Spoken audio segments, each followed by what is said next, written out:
Boa tarde a todos. Primeiramente, eu gostaria de agradecer pela presença de vocês, presencialmente, e agradecer vocês que estão online. Gostaria de saber se vocês nos ouvem bem. Só um joinha. Maravilha. Obrigada. Bom, nós vamos falar sobre o tema Fundamentos de Pesquisa Clínica. Como foi pensado? Criamos módulos no decorrer do ano, nós traremos minuciosamente temas abordados em pesquisa clínica. Hoje, nós vamos falar sobre a pesquisa clínica no contexto geral, para que vocês entendam o que fazemos, de onde viemos, para onde vamos, o que comemos, para que vocês entendam minuciosamente o que nós fazemos aqui no centro de pesquisa. Tem pessoas que estão nos ouvindo, que trabalham com pesquisa, que querem desenvolver pesquisa, que querem vir para a pesquisa clínica. Então, acho que vai ser um bom momento para que vocês façam, questionem, façam perguntas, para que a gente possa trazer o contexto hoje do que é pesquisa clínica e o que o Centro de Pesquisa Clínica faz. Bom, nós vamos iniciar com primeiro assunto, com o nosso primeiro palestrante. O nome dela é Ayla Hubner, é enfermeira formada pelo Hospital Alemão Oswaldo Cruz, pós-graduada em Auditoria e Compliance pela São Camilo, possui formação complementar em liderança por meio de alguns cursos reconhecidos pela Harvard, atua como consultora de pesquisa clínica e inovação e hoje ela atua no centro de pesquisa coordenando os estudos de oncohemato e tumores sólidos. Pode ver.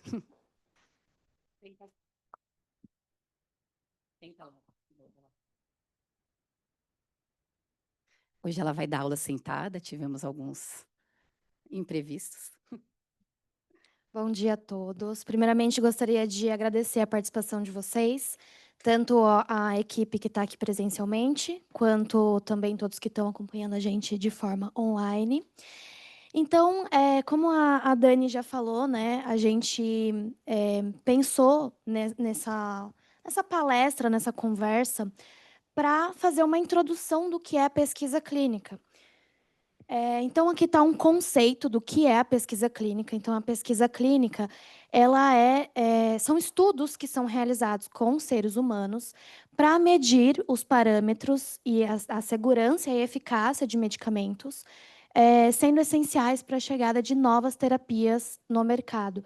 Nem todas as pesquisas clínicas, elas querem que tenha novas terapias. Algumas pesquisas clínicas, elas testam a segurança e a eficácia de medicamentos que já existem. Então, os ensaios clínicos, eles são divididos em 4 fases, fase 1, 2, 3 e 4, que a gente vai abordar um pouco mais para frente. E essas fases, elas variam de acordo com a quantidade de participantes e os objetivos específicos. Então, aqui a gente vai falar um pouco sobre do fármaco ao medicamento. Então, a primeira etapa para uma pesquisa clínica é a descoberta de uma molécula, um fármaco.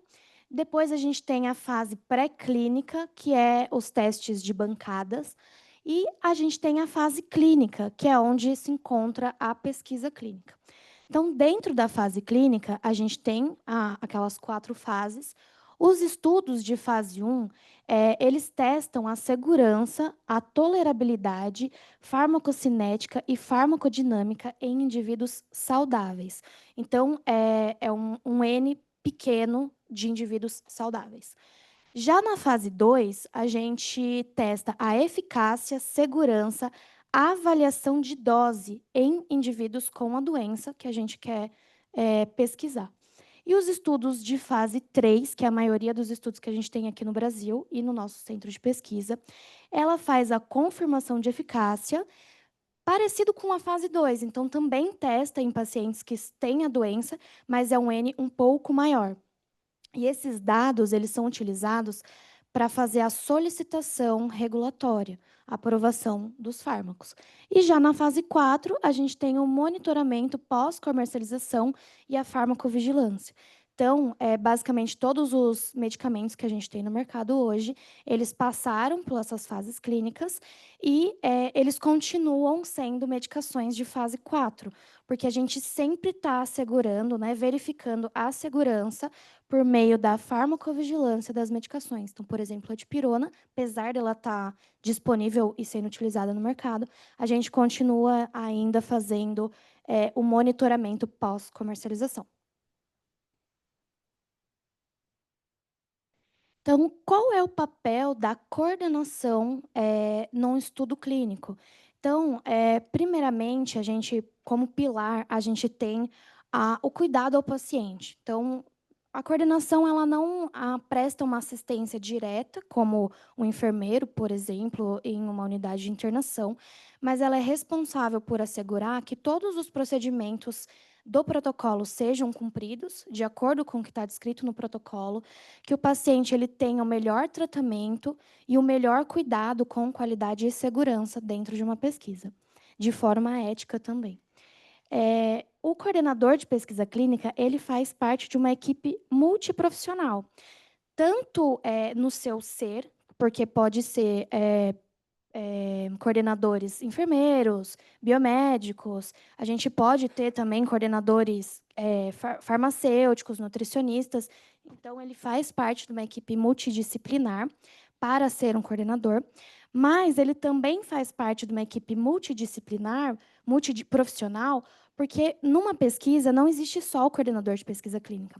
A gente tem o farmacêutico de pesquisa clínica, o enfermeiro de pesquisa clínica, os nossos analistas de pesquisa, analistas de laboratório, de regulatório, tem os investigadores principais, que são os médicos, e os subinvestigadores, que também são os médicos que apoiam. Então, é uma equipe bem diversa, bem ampla, para o gestor do centro. É uma equipe bem grande para assegurar todo o tratamento com qualidade e segurança e ética para o paciente. Então, qual é um dos papéis principais do coordenador? É a garantia do dado.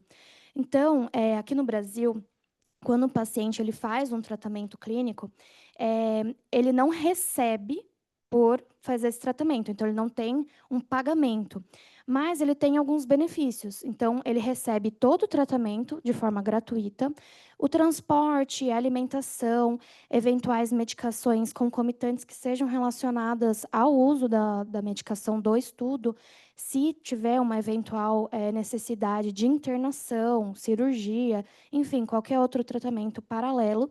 A indústria farmacêutica, se for relacionado com o tratamento do estudo, ela faz o custeio. Mas o que a indústria farmacêutica ela ganha com isso? Ela ganha os dados do paciente de forma obliterada, né? Então, não é rastreável quem é o paciente, nome, sexo, data de nascimento, nada. É obliterado por uma forma de um número, como se fosse um RG dentro da pesquisa. E a indústria farmacêutica ela ganha os dados do paciente, então os resultados de exames de sangue, de exames laboratoriais, desempenhos, né, avaliações de desempenho, por exemplo, o ECOG, questionários de qualidade de vida. E com esses dados, ela consegue se basear se o tratamento fornecido, né, pelo protocolo, ele está sendo eficiente, eficaz ou não.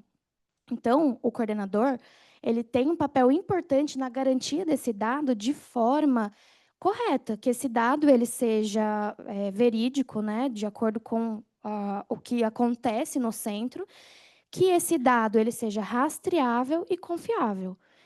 E também tem um papel importante no treinamento da equipe. Então, como eu já havia falado anteriormente, a gente tem uma equipe grande, né, de analistas, médicos, entre outras pessoas que são da pesquisa clínica, e o papel do coordenador é alinhar todas essas pessoas, mas também, dentro de um hospital, os nossos pacientes, eles são atendidos por vocês. Então, eles são atendidos num pronto atendimento, numa unidade de internação, numa UTI, num setor de imagem, é feita a análise dos valores laboratoriais dele dentro do setor de laboratório.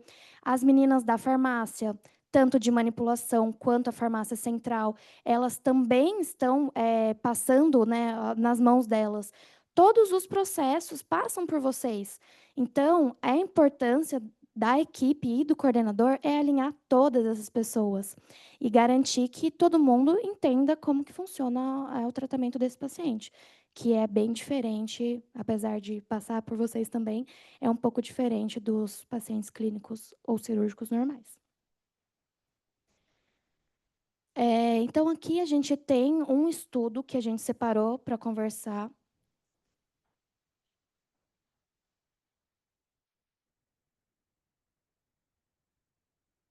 Só um momento, tá? Tá bom. Então, eu vou passar a palavra agora para a Íria, que é a nossa farmacêutica. Só um momento. Só um minutinho.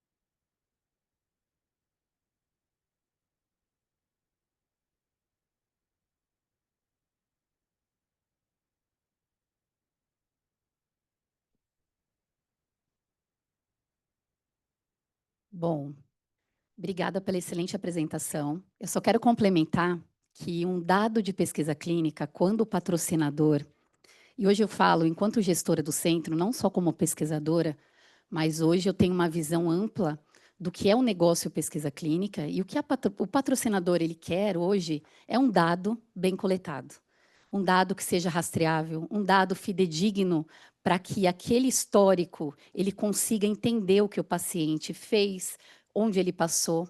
Então a gente precisa fazer um bom registro. O nosso prontuário é o norte para a indústria. Então, e é um norte para a gente. Eu sempre falo para a equipe, o que, que ele precisa fazer? Contar uma história. Então, qualquer pessoa que leia aquele prontuário, ele precisa entender por que, que esse paciente chegou aqui, o que ele fez de acompanhamento, quais são os exames, por que, que ele não fez um tipo de exame. Então, tem que se contar uma história. A gente sempre fala isso para os médicos, para os coordenadores, os analistas que acompanham esse paciente, tá bom? Só para complementar. Bom, agora eu gostaria de apresentar a Iria Lugoff. Não, tem que falar certo, né? Farmacêutica formada pela Faculdade Oswaldo Cruz, com especialidade em farmácia clínica e assuntos regulatórios. Iniciou sua trajetória em 2014 na pesquisa clínica e foi membro da Comissão de Pesquisa Clínica da CRF-SP. Contribuiu para fortalecer a área. Desde 2020, atua em centro de pesquisa clínica, auxiliando na condução de estudos e diferentes áreas terapêuticas. Tem como propósito contribuir para a geração de evidências científicas que promovam o acesso a tratamento inovadores e segurança. E agora ela faz parte como farmacêutica responsável, junto com a nossa farmacêutica Vitória, que elas fazem um excelente trabalho no nosso centro de pesquisa. Boa apresentação. Bom dia, pessoal.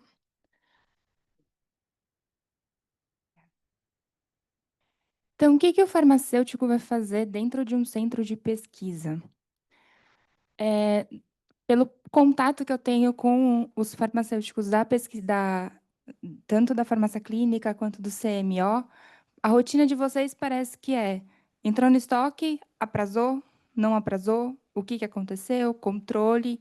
E aí, na pesquisa clínica, a gente tem um ponto que é atenção farmacêutica, a gente está muito próximo do paciente. Por quê? A gente está com uma molécula nova sendo desenvolvida. Então, a gente tem que verificar todos os aspectos desse medicamento que está sendo desenvolvido. E a atenção farmacêutica, ela vai dar suporte nesse desenvolvimento. Como? Como será que isso acontece? Porque o medicamento, quando o paciente ele envia, né, ele leva o medicamento, quando ele volta, a gente vai verificar a aderência desse paciente. E aí a gente vai verificar, ele tomou o medicamento certo? Ele não tomou? Se ele não tomou, por que ele não tomou? Teve algum problema com embalagem? Teve algum problema com o dispositivo? Por quê? Vou dar um exemplo para vocês. A caneta de Tizer-Partida que a gente tem agora no mercado. Teve todo um processo, né, de desenvolvimento. E também da caneta. A gente não vai só olhar só a molécula, a gente vai olhar tudo. Então, se tinha algum problema na caneta, a gente tem que reportar para o patrocinador. Por quê? Porque ele vai melhorar como que ele vai disponibilizar esse medicamento. Então, a gente, como farmacêutico, a gente tem esse cuidado de olhar para aquele frasco, para aquele dispositivo, para aquele medicamento, com esse outro olhar, tá? Qualidade. Eu costumo dizer que farmácia e qualidade andam juntos. A gente não consegue separar. Por quê? Todos os procedimentos da pesquisa, o fármaco que está sendo desenvolvido, ele está caminhando junto. Então, se algum desvio de farmácia acontecer aí no meio, acabou. A gente vai ter que rebobinar e voltar essa fita. E aí ver aonde que está o gap. O que está acontecendo, né? Porque no protocolo, ele vai estipular para a gente tudo que a gente tem que fazer. E aí entra o quê? Treinamento de todas as partes envolvidas. Chegou o protocolo novo, eu e a minha coleguinha ali, ó, a Vicky, a gente vai olhar o protocolo inteiro, como se fosse um coordenador. A gente não vai só olhar o manual de farmácia, porque a gente tem que entender o que vai acontecer com aquele medicamento. Quais medicamentos estão envolvidos? Para onde a gente está? Qual que é o norte? Para onde a gente vai? Por quê? Para que todas as partes envolvidas estejam totalmente alinhadas. Então, o farmacêutico dentro do centro, ele não vai ficar só dentro do centro. Ele vai falar com o pessoal do CMO, ele vai falar se tem manipulação, ele vai ter que falar com o pessoal da Lab Farmácia Clínica, porque se o paciente é internado, vão ligar lá na farmácia clínica. Ó, o paciente está internado, está tomando um medicamento que não está nem no estoque, não está nem acontecendo nada. O que está acontecendo? Então, a farmácia clínica vai ter que saber o que está acontecendo. Então, a gente vai ter que passar essa informação lá para a farmácia clínica. A gente vai ter que falar com a enfermagem. Por quê? O enfermeiro é o que vai cuidar desse paciente. Então, a gente vai ter que falar, olha, ele vai tomar tais medicamentos. E se você tiver dúvida, me procura. Por quê? Eu não posso fazer nada que desvie do protocolo. Se tiver algum outro medicamento que interaja com a molécula que eu estou testando, a minha pesquisa vai por água abaixo. Então, a gente tem que ter toda essa integração de todas as partes. E aí eu volto, a gente vai voltar aqui um pouquinho, porque além de todo esse processo com os estudos, todo esse processo que eu comentei com vocês, é o que acontece aqui, ó, na fase 1, na fase 2 e na fase 3. E aí, a gente tem, na fase 1, poucas pessoas, como ela comentou, a gente vai verificar a segurança, a eficácia. Fase 2, dose. Então, aqui, para o farmacêutico, a gente está sempre em contato com esse paciente, porque tem muita análise de PK, porque a gente vai verificar a dose desse medicamento. Porque na fase 3, a gente vai testar para valer, porque o N é maior. Então, eu tenho que saber que dose que eu vou dar para esse paciente aqui na fase 3. Tá? E aí, o que acontece? Aqui no finalzinho da fase 3, a gente tem a abertura de programas de acesso a medicamentos. E aí, o que a gente tem nesses programas de acesso? Acesso expandido, uso compassivo e pós-estudo. Qual que é a diferença entre eles? É uma diferença entre o acesso expandido e o uso compassivo? É uma diferença muito, muito tênue. Por quê? No acesso expandido, a gente vai abrir um programa para um grupo de pacientes. E no uso compassivo, a gente vai abrir um programa por paciente, tá? Então, essa é a diferença entre um e o outro.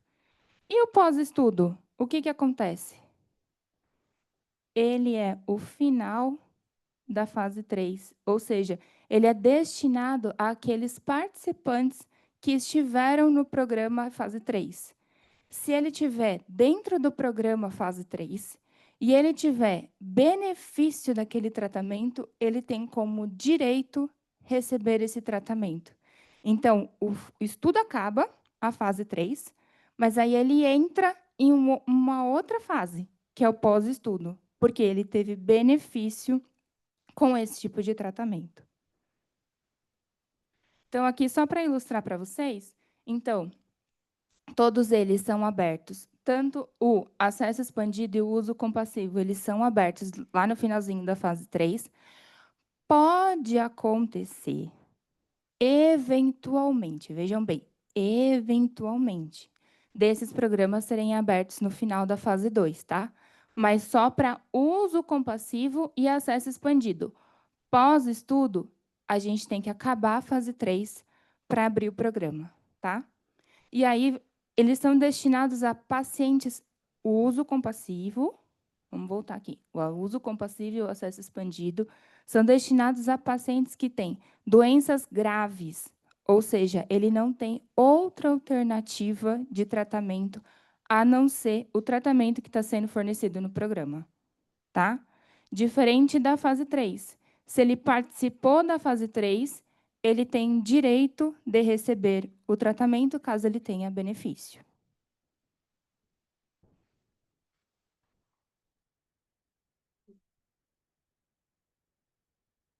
Acho que é isso. Então, hoje, pessoal, é isso que eu tinha para passar para vocês.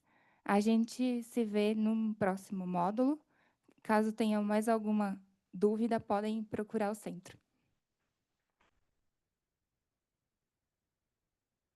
Miriam, obrigada pela excelente apresentação.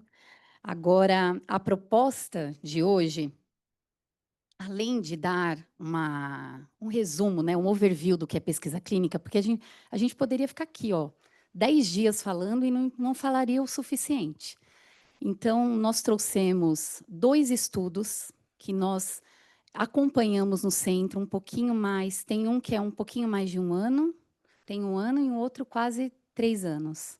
Tá? Então, eu vou chamar o Vinícius para fazer a primeira apresentação, mas antes disso, não é esse. Espera aí, vamos lá.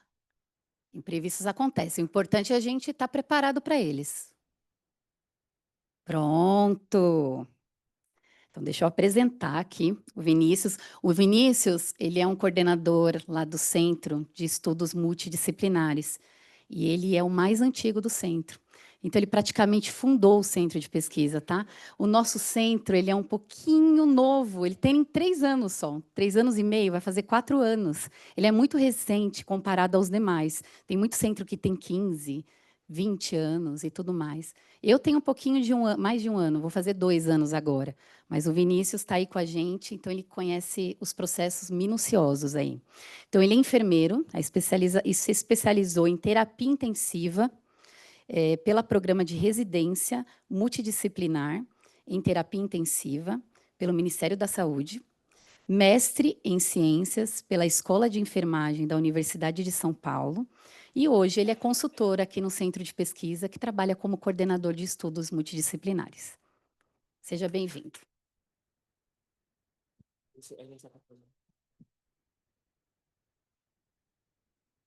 Bom dia.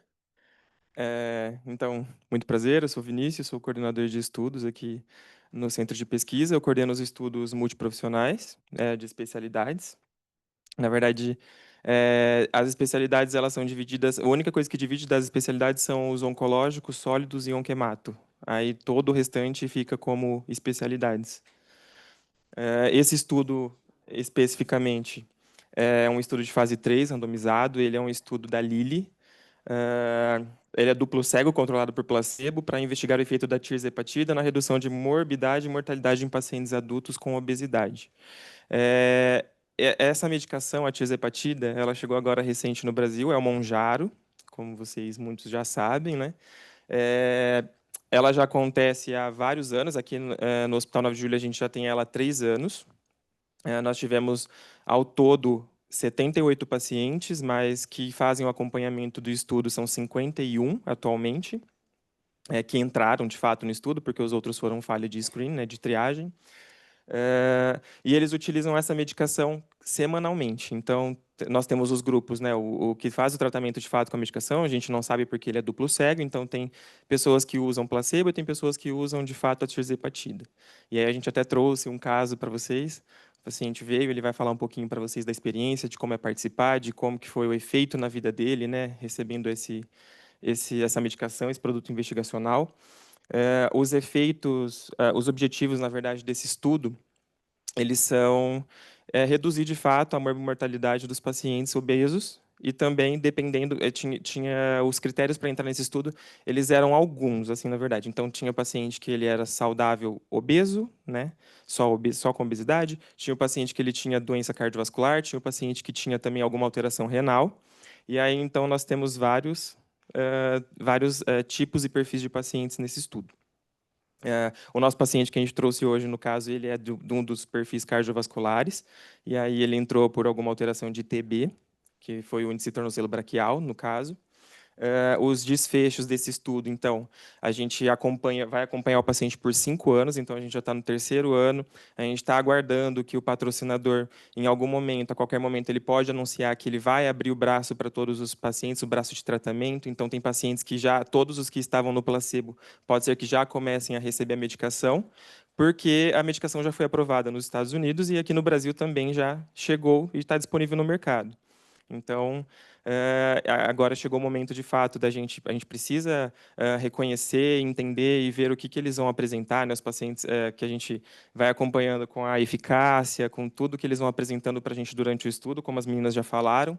Então, a gente tem que ver o que eles vão apresentando, se ele vai ter desfecho cardiovascular, teve infarto, teve AVC, o que ajudou a reduzir, o paciente que tomou a medicação, ele teve um benefício clínico no sentido de não ou adquirir uma diabetes tipo 2, porque, teoricamente, a indicação principal da doença era para isso, no começo. Depois a gente viu que foi para cardioproteção. Então, tem vários tipos, né, as pesquisas elas trabalham mais ou menos dessa forma. Então, a gente está lá pesquisando uma coisa, foi para diabetes, daqui a pouco a gente descobre que ela tem uma outra função também, a gente tem que expandir um pouquinho mais o estudo, e aí, ou gerar um outro estudo, ou a gente continua ali, só que a partir de uma outra vertente. Então, são essas coisas assim que a gente vai trabalhando na pesquisa no dia a dia.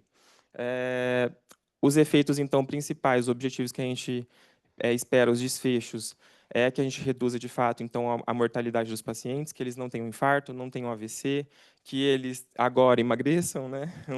Que eles não adquiram diabetes. E, para trazer um pouquinho para vocês da experiência viva, a gente trouxe aqui o seu Arnaldo, que é o nosso paciente, e ele vai poder falar um pouquinho para vocês dessa experiência. A gente vai mediar aqui um pouquinho para poder expressar para eles, né, seu Arnaldo?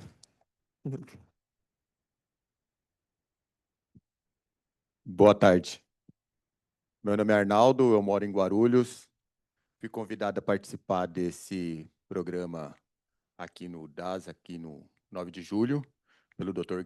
Guilherme Visconde. Não está mais no programa, mas ele é o meu anjo da guarda, meu padrinho, sei lá, minha fada do dente. Eu comecei esse programa com 128 quilos, há 19 meses, 18 meses atrás. Não foi me prometido que seria a medicação, mas aparentemente estou na medicação.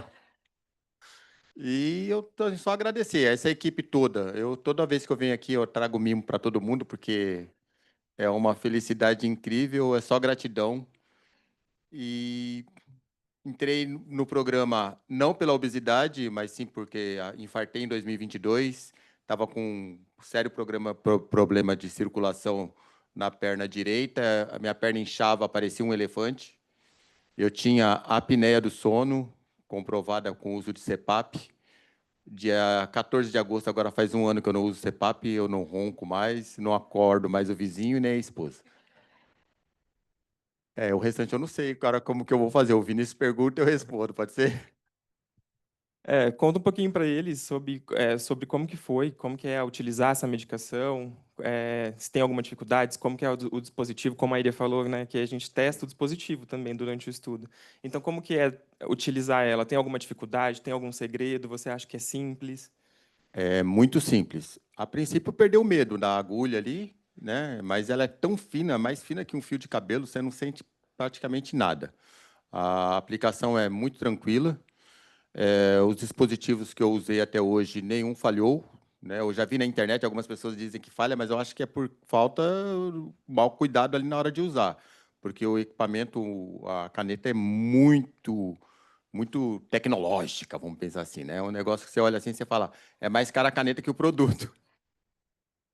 E fora a redução de peso que o senhor falou que teve, né? Desde o começo do estudo até hoje, você tem uma meta aí sua própria para poder atingir. Quando eu entrei no programa, foi me passado que a perda de peso estaria em torno ali, fazendo tudo certo, né?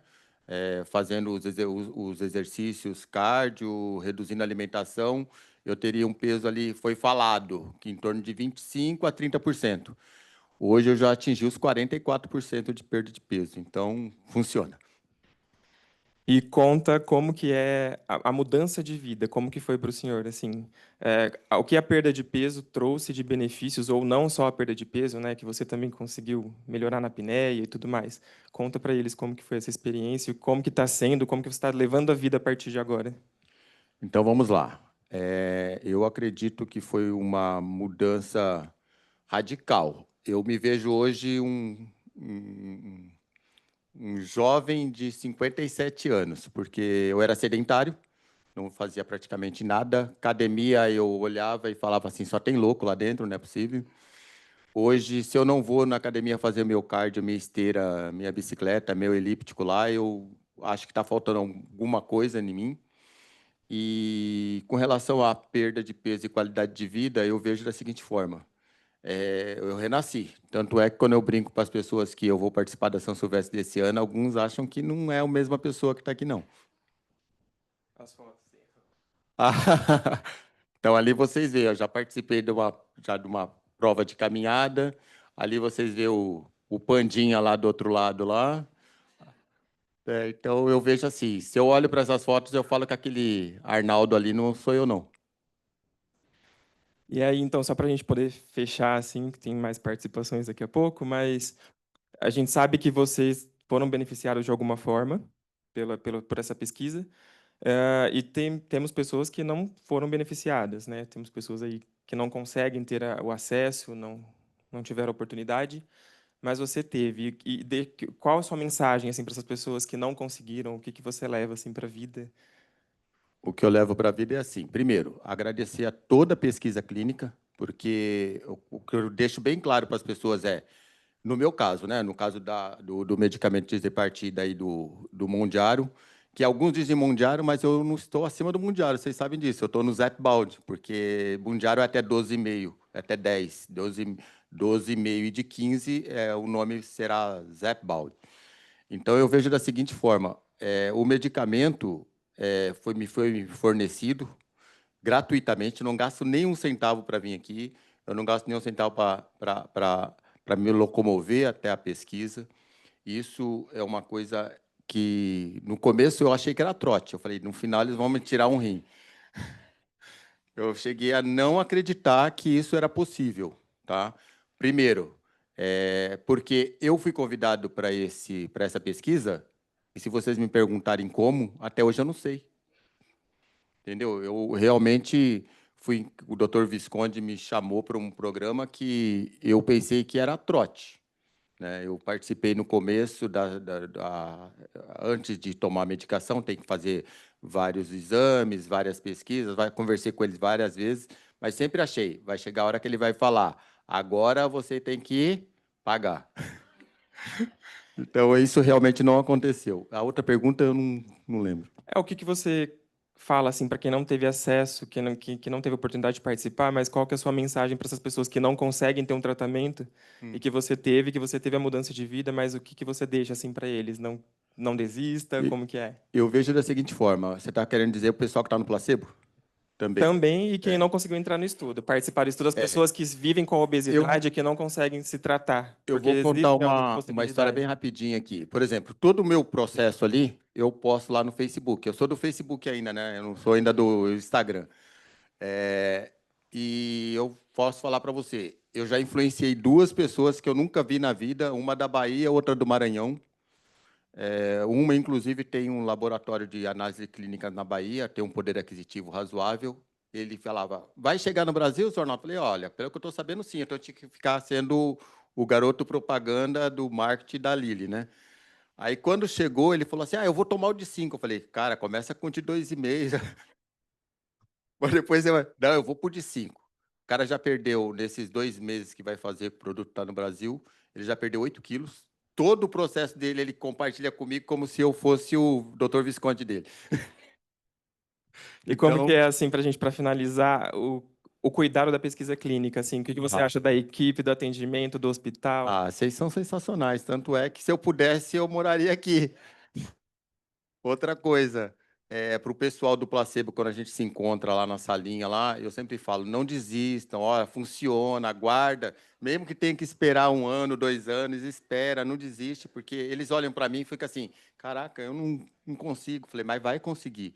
Então, vocês não veem, mas toda vez que eu tenho a possibilidade, eu tento motivar todos eles. Inclusive, tem um senhorzinho lá que fica, eu não consigo olhar para você, eu fico com vergonha. Eu falei, não, você tem que olhar para mim e sentir orgulhoso, que daqui a pouco é você. E você tem certeza que funcionava. E eu, no começo, não tinha, não sabia se era A ou se era B, né? Então, eu tento motivar todo mundo. Então, o que eu posso dizer é isso. Eu só tenho a agradecer a toda a equipe do... Eu falo DASA porque eu ainda sou da época do DASA, agora é do América, né? Do DASA, do 9 de julho. Vocês são sensacionais. Muito obrigado.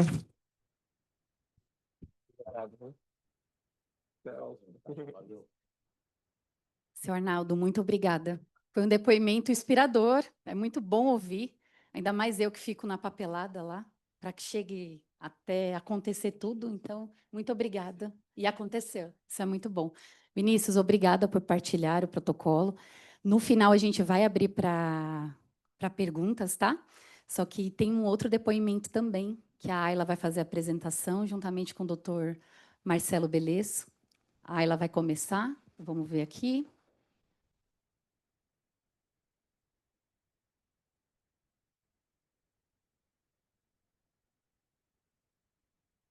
Pode começar, Ayla. Oi, de novo. A gente escolheu um estudo de oncohematologia para falar com vocês. Esse estudo é o GOL-SEEK.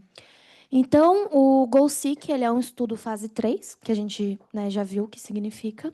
Ele é multicêntrico. Então, o que é um estudo multicêntrico? É um estudo que ele é conduzido e desenvolvido em vários centros no Brasil e no mundo.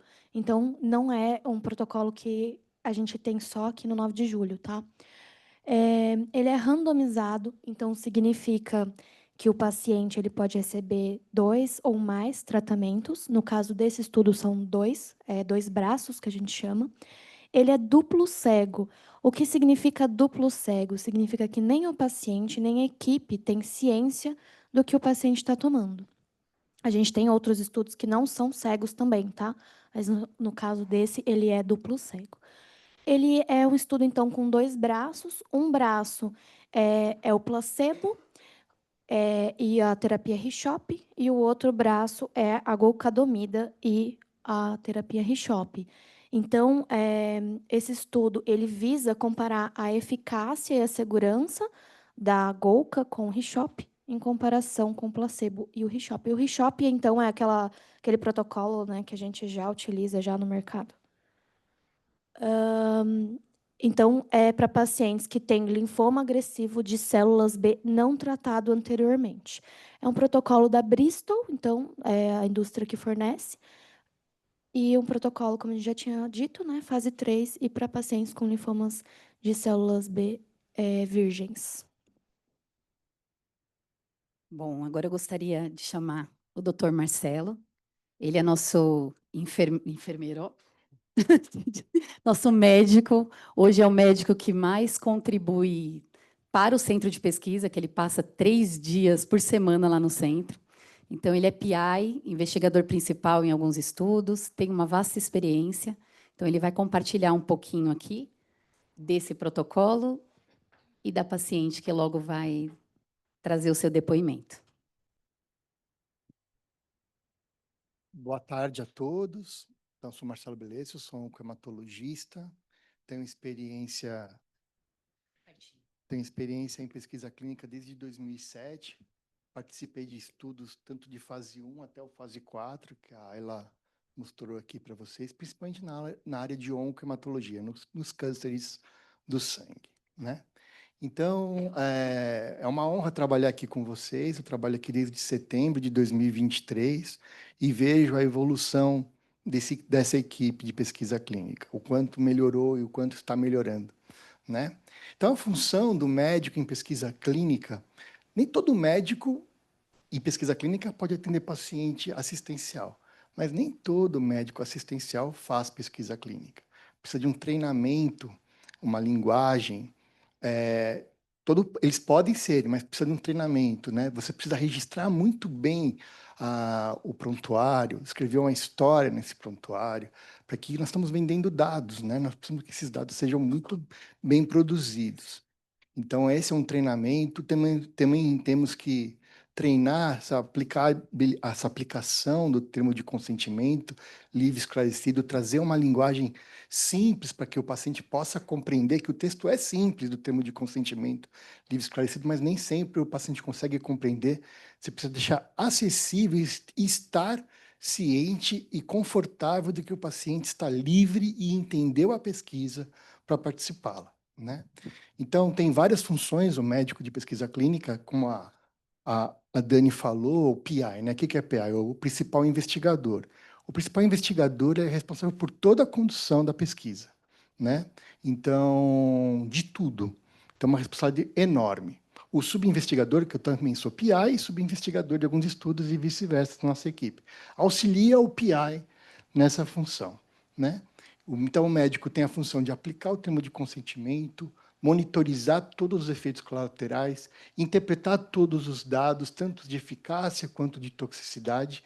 E acho que uma das principais funções e o maior benefício do paciente em pesquisa é que a gente não pode garantir nada em termos de eficácia para o paciente, né? O senhor Arnaldo aqui foi um sucesso, mas a gente não pode garantir isso, e nem foi garantido isso para ele. O que foi garantido para ele, ele pode me corrigir do contrário, e a dona Zina também, é a acessibilidade à equipe e, ao mesmo tempo, a rigorosidade na monitorização dos efeitos adversos. Isso é o maior benefício que um paciente de pesquisa pode ter, diferente do médico do dia a dia. Então, a gente é extremamente rigoroso na questão da acessibilidade do paciente entrar em contato conosco, da segurança que ele tem em termos de ter essa segurança de cuidar do efeito colateral e a mesma coisa em relação ao registro. Também temos que reportar ao comitê de ética, se caso há efeitos adversos, e outras funções agora que eu não consigo me lembrar de todas, que nós temos que a nossa NET com a indústria farmacêutica para trazer pesquisas para a instituição, né? Quanto mais pesquisa, melhor para todo mundo, né? Para a instituição, para os pacientes que se beneficiam. Então, é isso. O que mais preciso falar? Tá perfeito. Muito obrigada. Agora nós vamos... alguém ficou com alguma dúvida? Não? Então, agora vai vir o depoimento da dona Zina, doutor Marcelo. Se o senhor quiser ficar com fico aqui, o... então. fica aqui conosco. Ou ali, ó, também. Então, a dona Zina, ela faz parte desse protocolo que eu citei anteriormente, o GoSeek. Ela está de forma remota com a gente. Dona Zina, tá aí?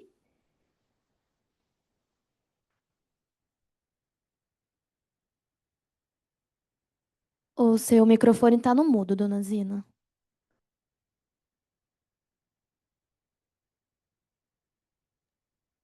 Agora sim?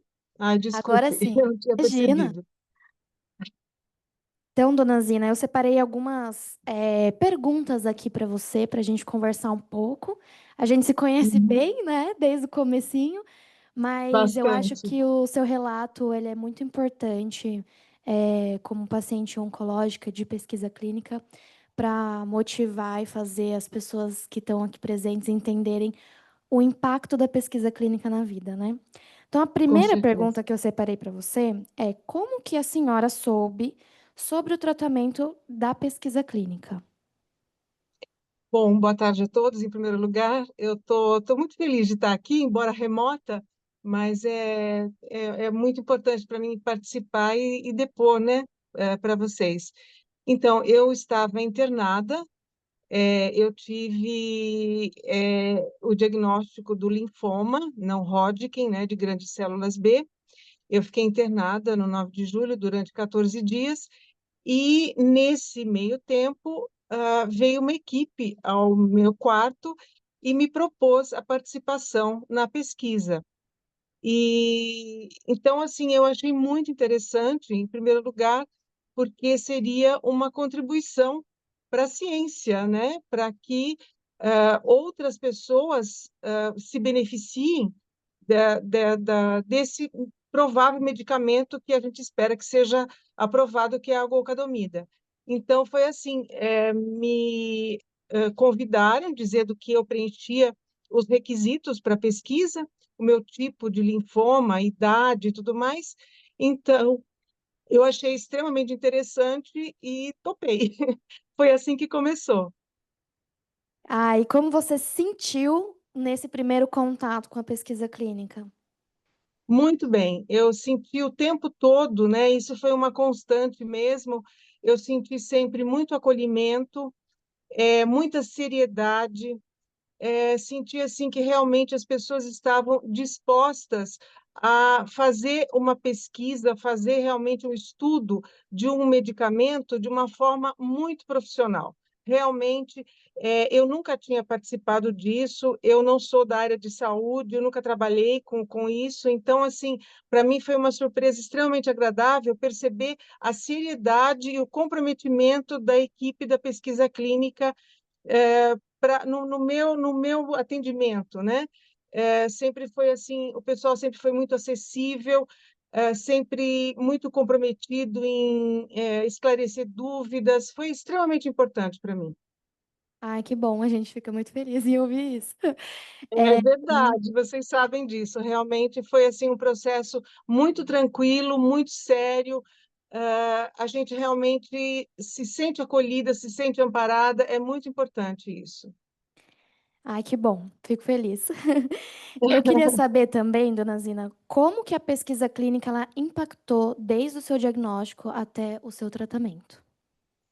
Sim, o impacto é muito positivo no seguinte sentido: eh, existe um acompanhamento muito maior em termos de consultas, de exames, eh, tem toda uma parte financeira que importa também nesse sentido, né? Que o patrocinador ele banca muitas despesas que a gente tem, muitos exames. Então, assim, é muito importante esse apoio também, desde transporte, alimentação, para que a gente venha, né, todas as vezes que são necessárias, os exames mesmo, como já falei, a gente sente assim um acompanhamento muito mais próximo, e isso é de extrema importância. A gente, quando tem esse tipo de diagnóstico, acho que isso é meio que geral, o impacto na vida da gente é muito grande. Isso é notório, né? Acho que é para todo mundo. É um impacto muito grande, a gente assim fica meio perdida a princípio, e meio perdida não, a gente fica totalmente perdida, dá uma sensação de insegurança muito grande, e nesse sentido o pessoal da pesquisa foi extremamente importante para que eu me sentisse mais segura daquilo que iria acontecer, de passo a passo, o que iria ser feito para que eu alcançasse resultados positivos. Bom, eu tenho só mais duas perguntas para você.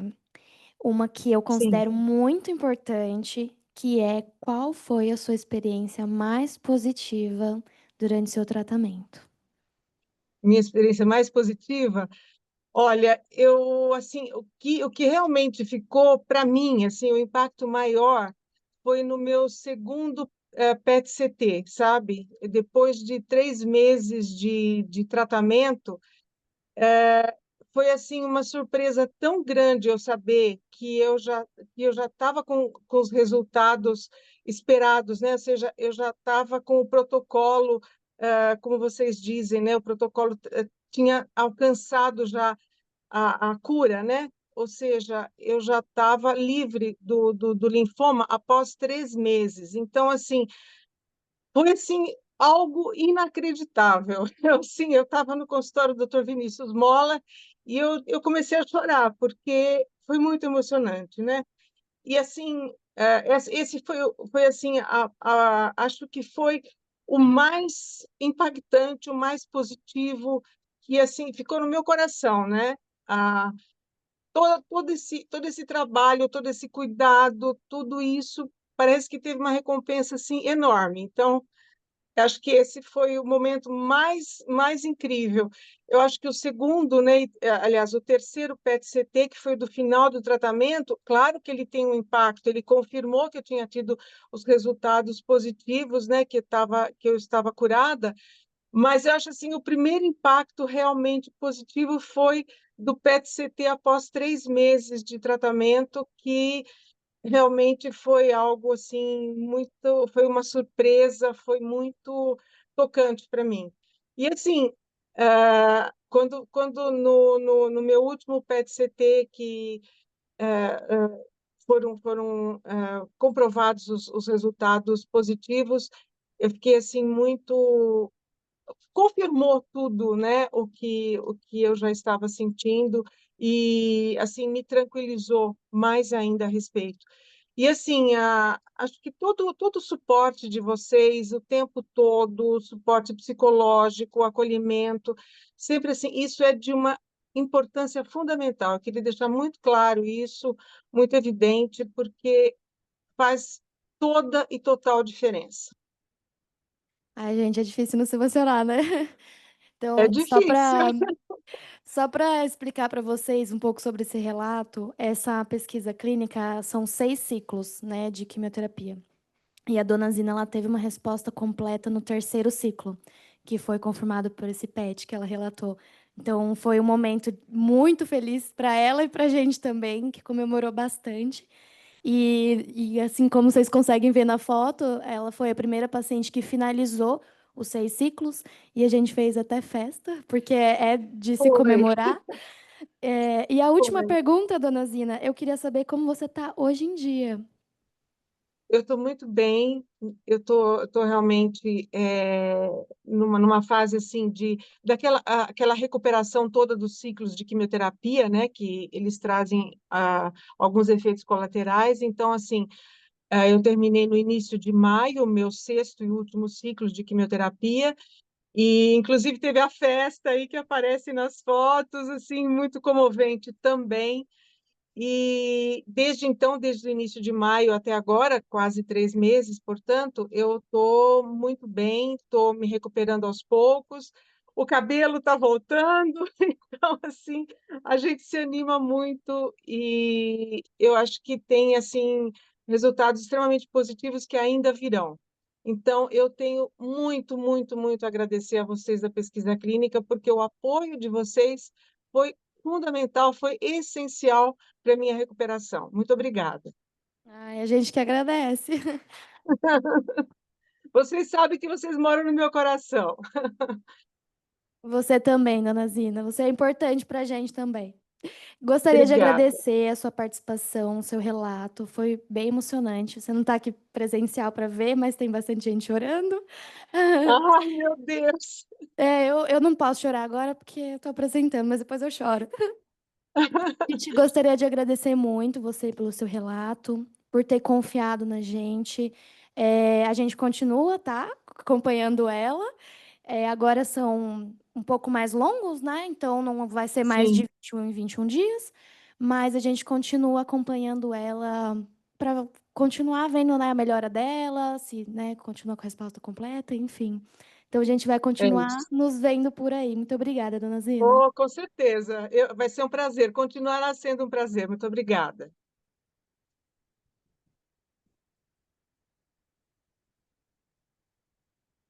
Dona Zina, muito obrigada pela sua participação, foi essencial. Do Arnaldo, muito obrigada. Estou muito feliz com essa proposta. A gente vai trazer mais casos, vamos acompanhando.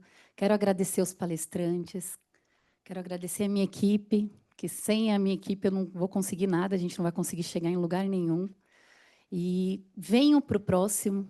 Depois eu vou conversar com a chefe Denise para ver se a gente consegue colocar mais reuniões, porque vale a pena falar de pesquisa clínica para que vocês entendam mais profundamente, porque isso aqui ainda está raso. O que a gente faz ainda é muito profundo, tá? Eu gostaria de abrir agora para perguntas. Se alguém tem alguma pergunta remota ou aqui presencial, a gente tem alguns minutinhos antes do café, porque quem está presencial toma um café, que já é um almoço, né?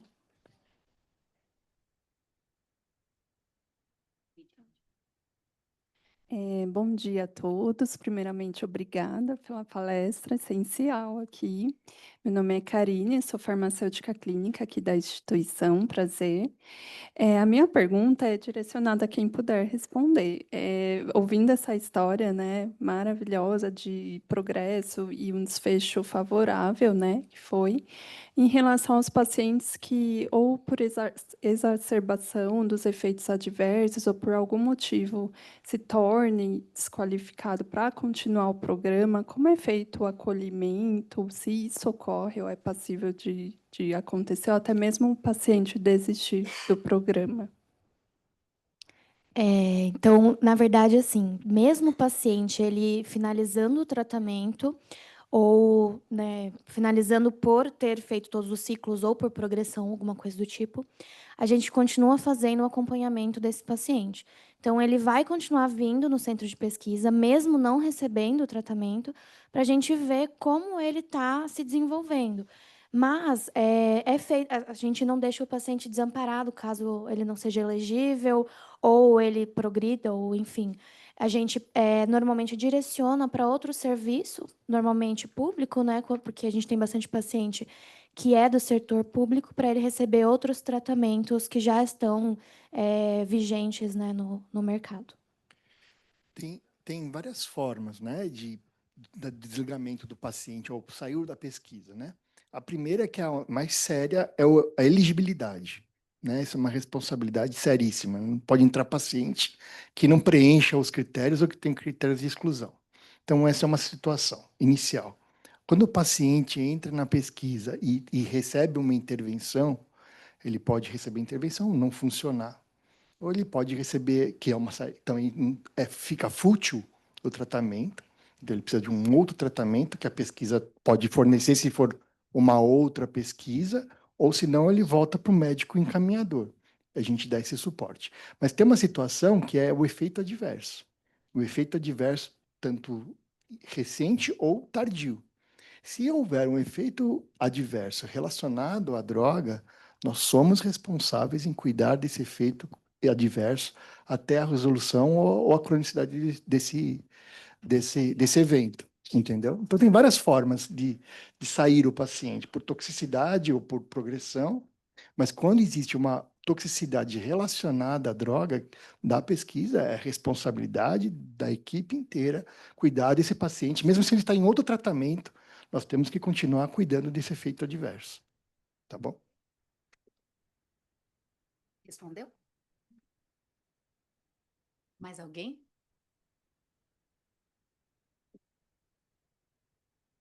Eu sou o Dr. Flávio Gleiser, eu sou do pronto-socorro adulto, e eu vi uma vez um paciente que, quando chega, está escrito, ele faz parte da pesquisa clínica. Então, existe essa interação quando o paciente chega em qualquer situação, pouco urgente, muito urgente. Eu acho isso fundamental. Eu gostaria que o Dr. Marcelo falasse um pouco sobre isso. Bom, vou falar da parte da hemato que eu faço parte, né? Então, para nós é muito fácil, entre aspas, fácil, assim, é muito a rede que a gente tem aqui abraça o paciente muito rápido, né? Primeiro que não tem a situação do paciente chegar no susto aqui no pronto-socorro. A gente sempre é avisado antes, até conversa com o paciente antes para ter uma história, para entender o que está acontecendo, para o paciente vir ao pronto-socorro. Indo ao pronto-socorro, a gente também tem uma equipe aqui que dá um suporte para vocês que estão no pronto-socorro. Então, a gente já, em tese, o paciente tem que chegar já bem detalhado para vocês no pronto-socorro, no intuito de vocês entenderem a doença, o diagnóstico do paciente, o tratamento e o possível diagnóstico dessa intercorrência que ele está tendo. E aí também já sai dali, obviamente depois que saem os exames, né, uma conduta e um suporte rápido de internação, se for necessário. Né? Então, assim, a gente está sempre presente nesse sentido, né? Nós estamos 24 horas, está no termo de consentimento o telefone de contato. Então, assim, os pacientes levam o termo de consentimento para casa e está lá o telefone de contato da equipe do centro. Então, assim, a gente é rapidamente contactado, tenta responder o mais rápido possível e para dar esse suporte para vocês também, que é total interesse nosso que estejamos falando a mesma língua para o paciente na hora do cuidado do pronto-socorro, que a gente não está aqui 24 horas por dia, né? Mas nós temos que estar 24 horas em contato, direto com vocês. Tá bom? Obrigado. Obrigada. Mais alguém aqui da plateia? E remotamente, alguém quer fazer alguma pergunta? Vamos ver, só os parabéns, que maravilha. Muito obrigada. Nossa, feedback imediato. Vamos ver se tem alguma pergunta. Não. Nossa, depois eu quero um print desses elogios. Nossa, isso faz muito bem para a gente. É essencial isso, é uma motivação. Porque a gente precisa ter um propósito. A gente sabe aqui que trabalha com a área da saúde, não pode ser só financeiro. Não vamos ser hipócritas também, que financeiro é importante, mas o que a gente faz é muito além. É o propósito da dona Zina, é o propósito do seu Arnaldo, é o propósito de 260 pacientes que a gente atende hoje no nosso centro de pesquisa. E a meta até dezembro é aumentar em pelo menos 30%. Então, a gente vai chegar aí quase a 400 pacientes. Então, é muito gratificante ter vocês aqui hoje. Eu agradeço a todos. E vamos aí para o próximo, tá bom? Um abraço bem carinhoso aqui da gestora do centro. E, dona Zina, obrigada, viu? Muito linda você. E você também. Obrigada, pessoal. Tchau, tchau. Obrigada.